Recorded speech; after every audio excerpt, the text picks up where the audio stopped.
É com satisfação que ocupo essa tribuna para avaliar os avanços da política comercial do Brasil.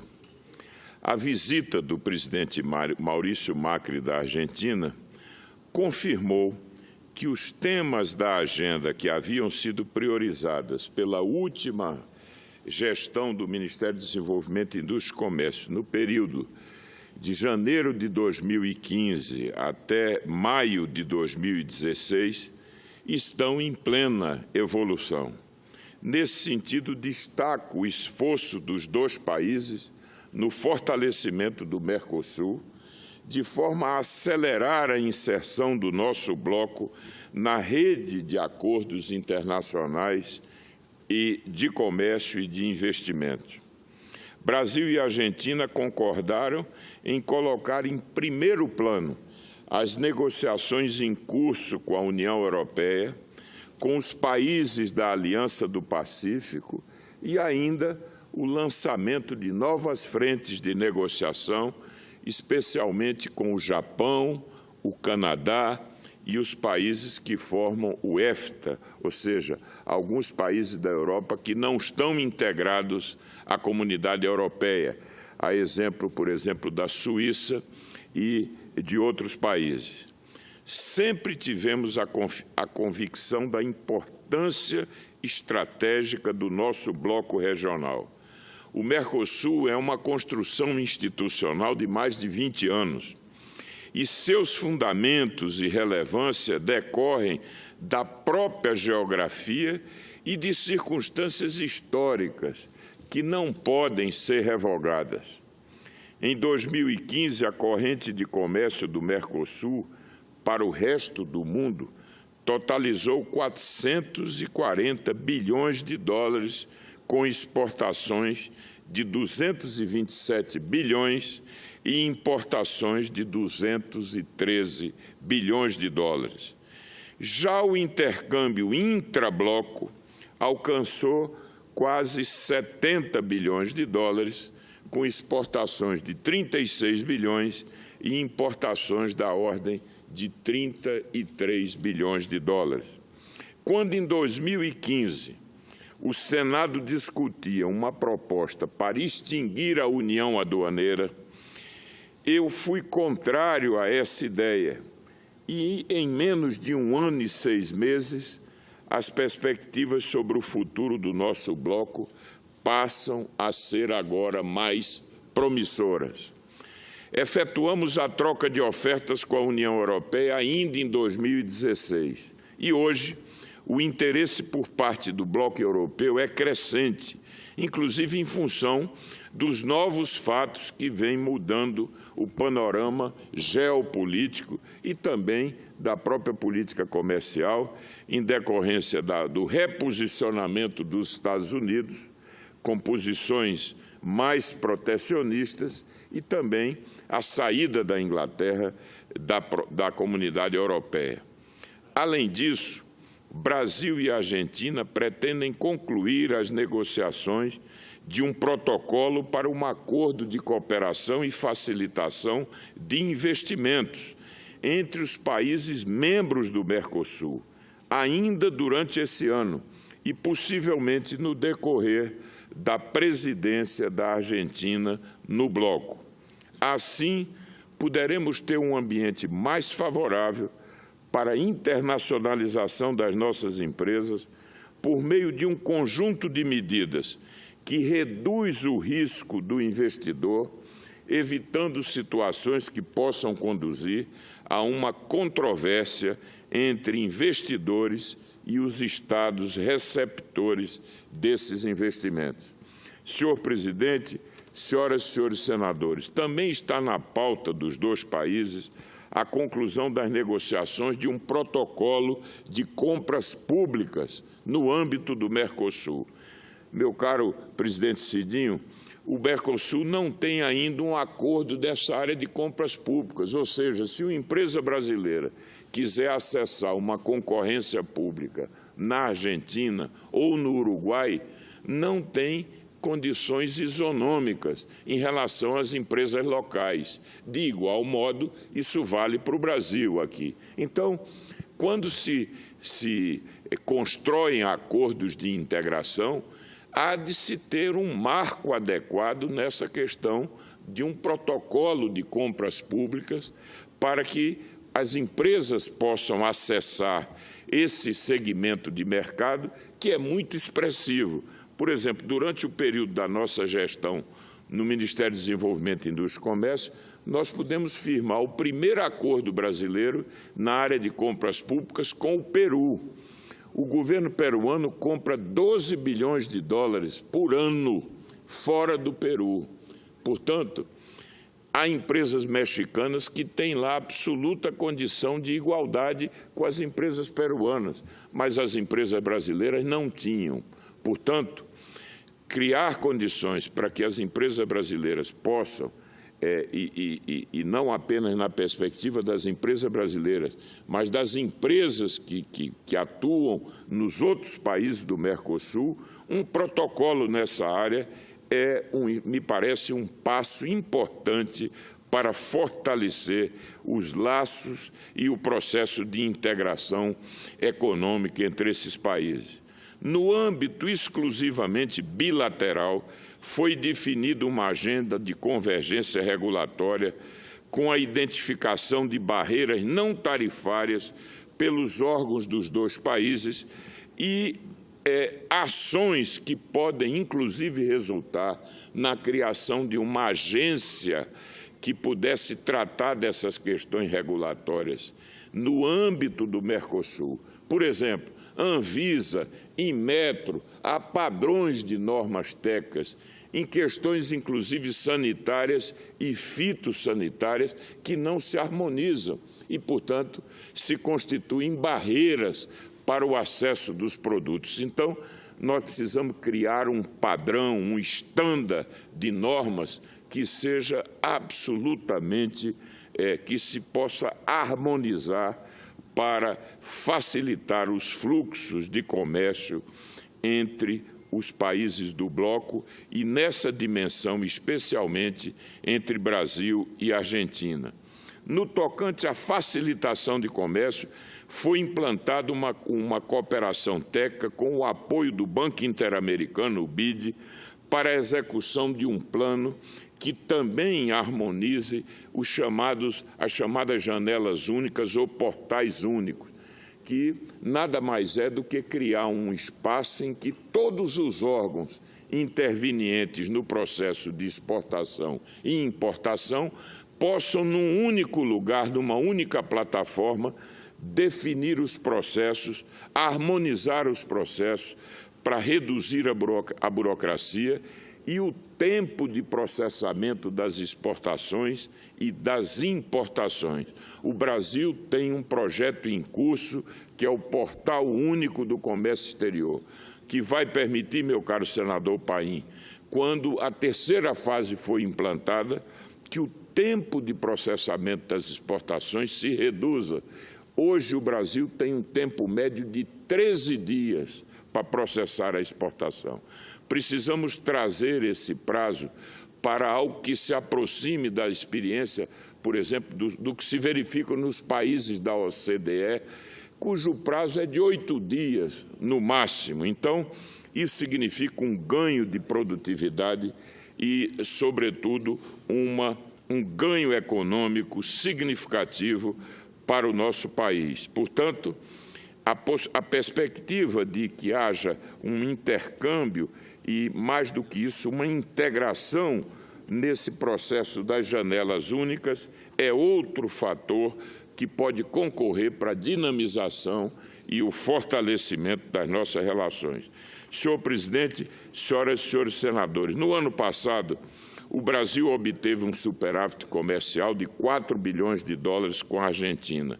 Foram mais de 13 bilhões de dólares de exportações, com um predomínio de bens manufaturados, o que confere ao nosso comércio uma qualidade inquestionável. Ou seja, o comércio do Brasil com a Argentina é um comércio onde há ampla preponderância de bens manufaturados. A Argentina se constitui no terceiro principal destino das nossas vendas externas, somente sendo ultrapassada pela China e pelos Estados Unidos. Por outro lado, o Brasil é responsável por 1/6 das exportações da Argentina, também com elevada concentração em produtos industrializados. Destacam-se nesse intercâmbio comercial os produtos oriundos do setor automotivo, que representam cerca de 43% da corrente de comércio entre os dois países. Recentemente, o nosso acordo automotivo foi renovado até 2020. Manteve-se o sistema Flex, que prevê que o Brasil poderá vender com isenção de impostos no máximo $1,5 para cada $1 importado do país vizinho. Entendemos a necessidade de aprofundamento da integração produtiva e o desenvolvimento equilibrado da indústria automotiva, sabendo que agora existe, meu caro senador Cidinho, uma certa tensão, porque a Argentina pretende criar um regime de incentivos especial para a indústria de autopeças local, o que causaria prejuízos para a indústria de autopeças brasileira, que não teria, evidentemente, as mesmas condições de acessar o mercado. Nós reconhecemos que essa questão exige que se encontre uma solução equilibrada e temos que reconhecer que a Argentina deve ter e pode ter a justa ambição de ter um parque fabril mais integrado e, evidentemente, isso sugere ou supõe a ideia de que a Argentina precisa ter também uma maior produção de autopeças. Mas, de qualquer maneira, a indústria automotiva argentina e a indústria automotiva brasileira podem encontrar um ponto de complementariedade com algumas plataformas que são exclusivas, ou seja, alguns bens que podem ser apenas fabricados em um dos países, o que daria esse caráter de maior complementariedade e, sobretudo, a criação de uma plataforma regional que pudesse nos dar escala, dimensão, para que, a partir dos dois países, nós pudéssemos, por exemplo, acessar terceiros mercados que hoje são dominados por bandeiras e por montadoras de outros países. Exemplo, meu caro senador Cidinho, o mercado colombiano é um mercado de 400 mil unidades. Hoje, infelizmente, o mercado é dominado pelas montadoras asiáticas e mexicanas. E nós que estamos aqui tão perto, estamos sem condições hoje de acessar o mercado colombiano, pagando um imposto de entrada elevadíssimo. Portanto, é hora de promovermos esse processo de integração do Mercosul com os países da Aliança do Pacífico, com extraordinários ganhos que podem ser obtidos pela indústria automotiva do Brasil e da Argentina. Portanto, existe um amplo espaço com medidas de facilitação comercial, convergência regulatória e ampliação temática dos acordos intra-Mercosul para que as duas economias possam, como já disse, fortalecer a sua corrente de comércio, que já chegou em 2011, por exemplo, a alcançar 40 bilhões de dólares. Senhor presidente, senhoras e senhores senadores, também gostaria de registrar que Pernambuco, que é o meu estado, passa por um período de transição no comércio exterior, o que fortalece as perspectivas de crescimento do estado. No ano passado, as suas exportações cresceram 35% e foram lideradas por bens de maior valor agregado, enriquecendo a nossa pauta, que era até então muito concentrada em produtos primários. Para isso, concorreu bastante o início da operação da refinaria Abreu e Lima, das plantas petroquímicas que estão vinculadas a esse complexo petroquímico novo e também ao início da produção da Fiat, da montadora Fiat em Pernambuco, querendo registrar com satisfação, por exemplo, que nós já estamos exportando 12 mil unidades produzidas na Fiat em Goiânia para o mercado argentino. Portanto, essa maior integração dos mercados automotivos regionais oferece também uma perspectiva importante de crescimento para todo o parque automotivo do Brasil. Com o desempenho do ano passado, Pernambuco passou a ser o terceiro maior exportador da região e, como já frisei, com uma pauta mais diversificada e menos dependente de alguns produtos tradicionais, como o açúcar, como a parte das exportações de fruticultura, que também são muito relevantes em Pernambuco. O que precisamos, portanto, é incentivar a maior participação das pequenas e médias empresas no comércio exterior. Precisamos dobrar o número de empresas exportadoras, de modo a garantir uma desconcentração da própria base exportadora. Hoje, meu caro senador Cidinho, pouco mais de 20 mil empresas apenas exportam no Brasil. Nós temos condição de ampliar muito essa base e isso se constituirá, por exemplo, num fator de crescimento para as pequenas e médias empresas que precisam se engajar nesse esforço exportador.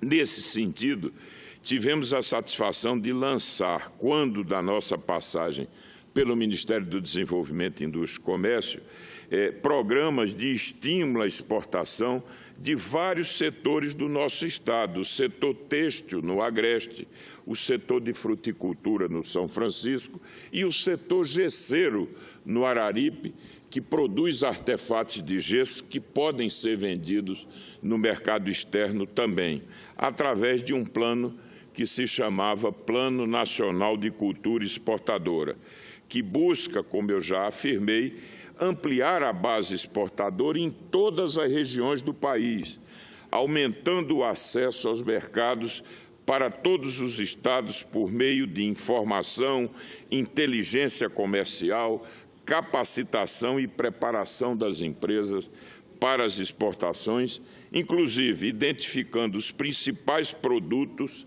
e mercados de destino.